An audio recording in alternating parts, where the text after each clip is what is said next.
tumatanggap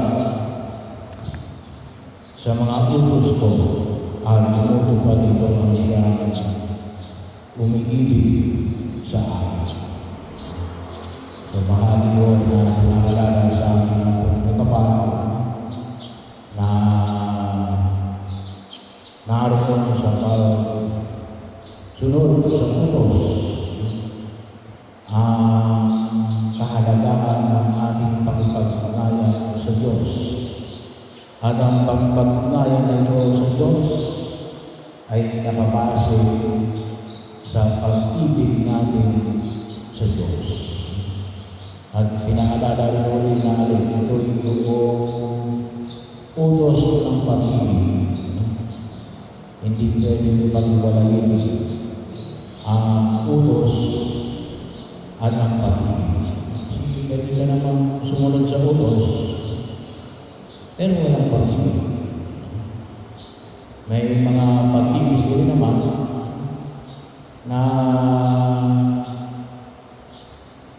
kung kailan mo lang gusto, ang tawagin natin, walang pagsunod sa utos. Kaya kinakailangan yung dalawang ito ay palagi magkasama. Ang utos ng pag-ibig. Bahagi yun. Kaya sana po ay hindi lang tayo dapat sumunod, ngunit ang pagsunod natin ay gawa ng pag-ibig. Mayroon pa pa mayroon pagsunod na isa ng pag-ibig o iba yun, takot. Yung iba yun, napapayala. May mga ganun din. Sasabihin sa iyo, oo, bakit napapayala. Pero hindi naman pupunta. Bahagi o pangalawa ay pinaalala sa atin natin. Ito ay pagtugon sa tanong ni Judas na hindi siya magpakilala ng lubusan.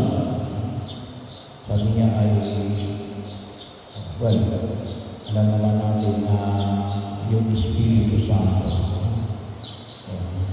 Gawa na bahagi na makita ko natin, may limitasyon yung pagkakatawang tao. Kasi bakit? Ay may pisikal. May pisikal na katatayuan. Bahagi yun.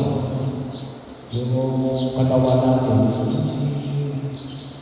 Bagaman may tinatawag tayo ng biological, pwede ka makita sa dalawa. Pero normally, gawa na natin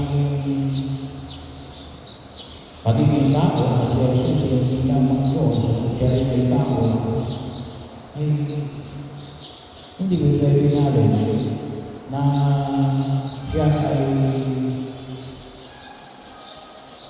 nasa iba't ibang bahagi habang siya ay nakatawa. Kasi ano yun sang-ayon din sa batas na physical na mundo na ginagalawan natin. Kaya ano sabi niya? Ipapadala ko ang Espiritu Santo. Hindi rin naman ang ulaga na wala pa yung Espiritu Santo. Noong si Jesus ay tumagaan sa daigdig niya ito. Kaya yung pagpapakita at pagtugon, sabi nga natin, nandun na yung Ama, Anak, at Espiritu Santo. Kahit na dekahin ng daigdig. Simula, nandun ang Ama, Anak, at Espiritu Santo. Kaya yung pagpapakita sa atin, pagpaparamdam sa atin, ay natin naunawaan, gawa na pagpapadala niya, bilang alin, pagpapaalala niya ng mga bagay na tinuro niya sa atin. So, bahagi yun na kung saan ay makita natin para lamang sa pagliliwanag. Inihanda na tayo ni Jesus kasi sa panahon na ito, sabi ko nga sa inyo, next Sunday ay aakyat na si Jesus. At pagkatapos itong linggo na ito, kung susunod na linggo yan, pagpapadala niya ng Espiritu Santo, yung tinatawag natin Pentecostes. Pagkatapos nila, kung saan ay makita rin natin yung patuloy na paghingi natin na tulong sa Espiritu Santo. Kahapon ay nagsabi sa atin ng mga El Shaddai na tawag nito na magkakaroon na ulit sila na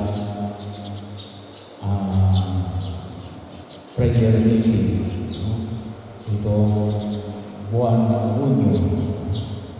So bahagi yun. Yan po yung mga organization na sentro ay yung tawagin po natin ay Espiritu Santo. Mga charismatic groups. Pero pagkakataon na kung saan ay hindi natin yung maganda yung mga ng Espiritu Santo. Hingin natin sa mga paggabay natin sa mga malalaking desisyon natin. Doon sa mga nag-aaral, kukuha ng exam, pwede rin natin ang biyaya ng Espiritu Santo. Isa po ito na pwede natin na-explore. Kasi kalimitan, ang ating tulong ay sa Ama lamang. Kuminsan ay kay Jesus lamang. Kuminsan nakakalimutan natin natin. Kasi iisa sila, Ama, Anak, at Espiritu Santo. Na tayo gabayan, iwanagan, paalalahanan, at makita natin na sabi na natin yung ekonomiya ng banal na Santo Ama, Anak, at Espiritu Santo ay kulutusin din nakapasok din sa pamantayan ng pag-ibig. Ng pag-ibig. Kaya bahagi yun kung saan ay maraming magiging gabay sa atin ang pagtawag natin sa Espiritu Santo. Kasi umakit na siya sa langit. Kaya ay hingin natin ay patuloy tayong gabayan. At isang maliwanag na pagkilos ng Espiritu Santo ay sa pamagitan ng simbahan na tinatawag ng ating Panginoon Jesucristo. Kaya rin po, sabi nga ko namin, kung may panahon tayo, magnilay tayo sa mga dokumento ng simbahan. Kasi bahagi ko yun para hindi natin maunawaan yung ating pananampalataya at magabayan tayo sa mga praktikal na pagkilos natin sa daigdig na ito. Humingi tayo ng gabay sa tulong ng Espiritu